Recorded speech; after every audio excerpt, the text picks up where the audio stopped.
इस्लामाबाद में जो कुछ हो रहा है वो सिर्फ आई वॉश है, वो सिर्फ एक जिसको कहें कि बढ़िया सा टेंट तंबू कनात लगा दिया है, वहां थोड़ी व्यवस्था अच्छी दिख रही है, वहां कुछ तय नहीं हो रहा है। तय सब कुछ अमेरिका और ईरान के बीच में अपने लेवल पर हो रहा है, जिसको एक जामा पहनाया जा रहा है, जिससे कि ये कहा जाए कि नहीं एक टॉक हुई, एक पीस टॉक हुई, उसमें ये निकल कर आया।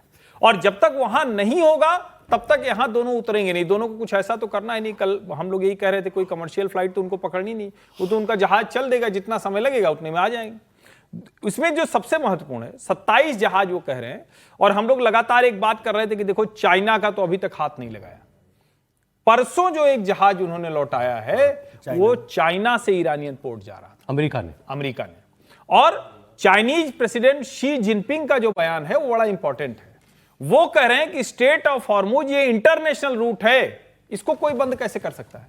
अभी तक चाइनीज प्रेसिडेंट का बयान नहीं आया। भारत लगातार ये बात कहता रहा कि भाई ये इंटरनेशनल रूट है। हमारे विदेश मंत्री, प्रधानमंत्री की तरफ से, हर तरफ से वो आ गया। दुनिया के सारे देश कहते रहे, 60 देशों ने बैठक भी कर ली, लेकिन फर्स्ट टाइम चाइना के प्रेसिडेंट की तरफ से ये बयान आया कि strait of Hormuz international route है। मुझे लगता है, मतलब ये अनुमान ही भर है, ये जो दोनों ब्लॉकेड हैं, दोनों ने अपनी अपनी ताकत दिखा के ये दिखा दिया कि दुनिया में कोई नहीं निकल पाएगा अगर दोनों तय कर लेंगे, क्योंकि इधर वो ताकतवर हैं और उधर वो ताकतवर हैं। यानी स्ट्रेट ऑफ हॉर्मुज जहां ये घूमा है, इसके एक एक तरफ दोनों बड़े ताकतवर हैं। पर्शियन गल्फ में ईरान और ओमान के गल्फ, बिल्कुल, जहां वो घुस के अंदर जाते हैं वहां वो ताकतवर ईरान है, और जहां ये थोड़ा खुले में निकल के आते हैं यहां अमेरिका ताकतवर। तो इन दोनों की ताकत के आगे दुनिया को समझना पड़ेगा। सीज फायर होगा, दोनों सीज फायर होगा, बढ़ेगा, बिल्कुल नहीं, सीज फायर होगा, प्रॉपर सीज फायर होगा। ये दोनों अपना ब्लॉकेड उठाएंगे और दुनिया में ये रूट बात भी करेंगे, और कल के बाद भी सीज फायर जारी रहेगा 100%। इसके अलावा कोई और गुंजाइश नहीं दिखती। एक सर छोटा सा इंटरव्यू ट्रंप ने दिया था, उसके बहुत छोटे छोटे सवाल, छोटे छोटे जवाब छपा हुआ है एक इंटरव्यू में, आपको उसके क्वेश्चन आंसर बताता हूं क्या थे। डोनाल्ड ट्रंप ने ईरान को चेतावनी दी, चेतावनी के बगैर तो वो गुड मॉर्निंग भी नहीं करते। एक इंटरव्यू में उन्होंने कहा कि अगर दोनों देशों के बीच चल रहा सीज फायर खत्म होता है, सीज फायर अगर खत्म होता है तो हालत बहुत खराब हो जाएगी और फिर चारों तरफ बम फटेंगे। फिर उनसे, ट्रंप से सवाल पूछा गया कि क्या ईरान अब भी इस्लामाबाद में होने वाली टॉक्स में हिस्सा लेगा, तो ट्रंप ने कहा मुझे नहीं मालूम, लेकिन उन्हें वहां होना चाहिए। फिर ट्रंप से अगला सवाल पूछा गया कि इस्लामाबाद में बातचीत करने वाली टीम से आपकी क्या उम्मीदें हैं, तो ट्रंप ने कहा कि बस एक, नो न्यूक्लियर, ईरान के पास परमाणु हथियार नहीं होना चाहिए।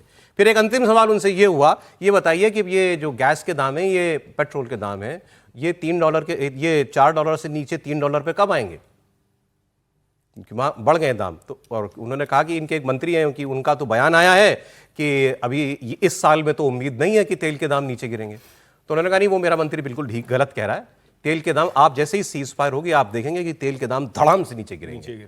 ये ट्रंप दावा कर रहे हैं। तो उन पे तो आरोप ये भी है कि ये मार्केट को मैनिपुलेट भी करते हैं, तो इनकी बात पे यकीन किया भी जा सकता है। एनीवे सर, क्या लग रहा है सर? देखिए, सीज फायर तो एक्सटेंड होगा, यदि मतलब बातचीत नहीं भी होगी तो सीज फायर बढ़ेगा। हाँ, नहीं बातचीत नहीं होगी, मतलब बातचीत का प्रोसेस चल रहा है, और जेडी वेंस और कालिफाफ दोनों के आने के कंफर्मेशन के साथ दोनों लोग आएंगे। मतलब वहाँ पर भी तय हो जाए कि जेडी वेंस आ रहे हैं, वहाँ से भी तय हो जाए कि कालिफाफ आ रहे हैं, तो बातचीत होगी। पाकिस्तान जो है वो, जैसे वो कहावत होती है, मुद्दे सुस्त गवाह चुस्त, तो वो चुस्त है अपना। पूरा हरक्यूलिस भी तैयार है। कल मैं बता रहा था कि वहाँ पूरा रिहर्सल हो गया, 150 गाड़ियाँ सिक्योरिटी के साथ वहाँ जा रही थी, और रावलपिंडी में ये सारा काम किया गया। इस्लामाबाद और रावलपिंडी दोनों की होटल्स बुक कर दिए। रावलपिंडी इसलिए किया गया क्योंकि रावलपिंडी मिलिट्री हेडक्वार्टर है पाकिस्तान का, तो सिक्योरिटी पर्पज़ से वो सेफ जगह है। मुझे नहीं लग रहा कि कोई रास्ता नहीं निकलेगा। ये बातचीत होगी, कल होगी, परसों होगी।